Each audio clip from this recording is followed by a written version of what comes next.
Oke, saya ulangkan. Ujilah diri, 2 Korintus 3 ayat 15. Ujilah dirimu sendiri apa yang kamu tegakkan di dalam iman. Selidikilah dirimu apakah kamu tidak yakin akan dirimu bahwa Kristus Yesus di dalam dirimu kamu, sebab jika tidak demikian kamu tidak tahan uji. Oke, tema hari ini saya mau ngambil kesadaran diri. Ingat teman-teman, di dalam kedukaan ini kita belajar bagaimana kita menyadarkan bahwa hidup itu singkat. Amin. Setiap ujian yang Tuhan kasih itu balasan iman kita supaya kita bertumbuh, teman-teman.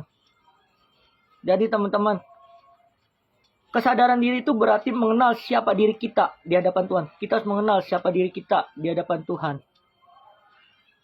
Nah, kenapa kita tidak mengenal diri kita pribadi? Menyadari kelemahan kita, menyadari kelemahan kekuatan kita. Terus tujuan hidup Tuhan ada tetap. Orang yang sabar diri, tidak hidup dengan kesombongan, tetapi rendah hati dan mau dibentuk oleh Tuhan. Teman-teman, tujuannya apa? Kita tema ini kesadaran diri. Karena gini, kita harus tahu kelemahan dan kelebihan kita. Betul nggak, Kamona? Kelemahan dan kelebihan kita. Kita harus sadar bahwa kita itu debu kembali debu. Artinya kita harus belajar rendah hati, teman-teman. Ingat, pelayanan semuanya itu semua adalah miliknya Tuhan. Kapan Tuhan bisa ambil? Saya pun tidak tahu. Amin. Dalam kedukaan ini kita belajar bahwa kita harus sadar bahwa hidup itu singkat. Berarti harus kita menyelidiki hati kita. Di dalam kedukaan ini kita belajar. Kita harus selidiki hati kita, diri kita. Apakah kita sudah mengerti melakukan firman Tuhan di dalam hidup kita. Amin. Kenapa tema hari ini kesadaran diri? Bahwa kita harus sadar bahwa hidup itu singkat. Kapan Tuhan ambil? Amin. Selama kita masih bernapas, selama kita bisa memuji, menyembah Tuhan, kita harus benar sungguh-sungguh. Amin. Jadi teman-teman, pelayanan itu bukan ibarat kata, sekali lagi pelayanan itu bukan main-main. Tapi benar-benar sungguh-sungguh dari Tuhan. Amin.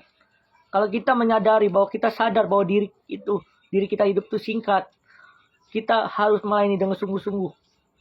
Amin. Bukanlah kita melayani karena main-main. Bukan karena rutinitas, tapi pelayanan dengan sungguh-sungguh, teman-teman. Kita tidak tahu kapan kita bisa diambil Tuhan. Tapi kita harus berjaga-jaga, teman-teman. Makanya kita harus sadar bahwa hidup itu singkat. Amin. Makanya ujilah dirimu sendiri. Kita harus uji diri kita. Uji iman kita. Apakah kita sudah berkenan di hadapan Tuhan. Amin. Kita harus tegakkan dalam iman. Tegakkan iman kita supaya kita berkenan di hadapan Tuhan. Amin. Makanya selidikilah dirimu. Kita selidiki hati kita, pikiran kita, tindakan kita semuanya untuk memuliakan nama Tuhan. Amin. Jadi teman-teman, kenapa kita harus sadar bahwa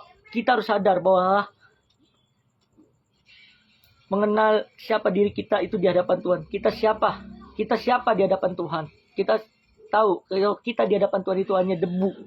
Amin.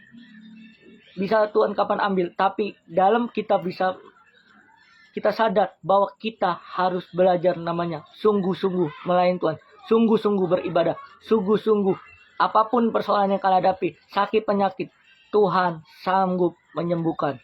Amin. Nah, beberapa poin yang kita mau belajar, ada 5 poin. Yang pertama kita belajar dari 2 Korintus 3 ayat 5 menjelaskan bahwa mengenal diri dalam Kristus. Kita harus mengenal diri di dalam Kristus. Kita bukan siapa-siapa tanpa Tuhan, tetapi kita berharga karena kasih karunia Tuhan. Ingat teman-teman, kita harus sadar bahwa kita berharga di mata Tuhan. Amin. Itu yang pertama, mengenal diri dalam Kristus. Yang kedua, berani introspeksi diri. Kesadaran diri mulai dari kejujuran, melihat kekurangan dan memperbaikinya. Ingat teman-teman, kita semua punya kekurangan dan kelebihan. Ketika kita kurang, kita belajar introspeksi diri dan memperbaiki diri. Amin. Dalam belajar malam ini, kita di dalam ibadah kedukaan ini, kita belajar, kita harus memperbaiki diri. Kalau ketika kita masih mengalami kekurangan. Amin. Yang ketiga, menjadi pribadi yang rendah hati. Nah, mengerikan juga teman-teman. Tidak pernah cepat menghakimin orang lain. karena sadar diri juga masih belajar. Ingat teman-teman, kita masih belajar. Selama kita masih bernapas, kita belajar. Amin. Bahwa kita menyadarkan diri bahwa hidup itu adalah pembelajaran supaya kita berhasil. Amin. Jadi artinya kita jangan menghakimi orang. Yang keempat, hidup sesuai dengan kehendak Tuhan. Orang yang sadar diri tahu tujuan hidup. Kita harus tahu tujuan hidup untuk memuliakan Tuhan, bukan diri kita sendiri. Ingat teman-teman, kita beribadah, kita melayani Tuhan, kita sadar kita harus mempunyai tujuan hidup. Yakobus mengatakan, apa arti tujuan hidup kita selama ini? Apa visi misi kita melayani selama ini? Apa visi misi kita ibadah setiap hari? Amin. Nah, yang kelima, peka terhadap Roh Kudus. Kesadaran diri rohani membuat kita peka terhadap teguran dan arahan Tuhan. Kita harus peka terhadap teguran dan arahan Tuhan. Maka, kalau kita sadar bahwa diri kita hidup itu singkat, kita harus peka akan Tuhan. Kita harus peka akan Roh Kudus. Jadi teman-teman, dari kita belajar dari kesadaran diri ini, dari 2 Korintus 3:15, dimulai dari diri kita. Apakah kita mau berkenan di hadapan Tuhan atau tidak, tergantung pada diri kita. Mari kita selidiki hati dan pikiran kita. Mari kita uji bagaimana kita berkenan di hadapan Tuhan. Tuhan memberkati. Shalom. Mari kita bersatu dalam doa. Bapa, terima kasih Tuhan. Kami sudah mendengar firman-Mu Tuhan. Berikan hati seorang murid Tuhan mengerti kebenaran firman-Mu Tuhan. Dalam nama Tuhan. Haleluya. Amin. Saya serahkan ke Mona Lisa.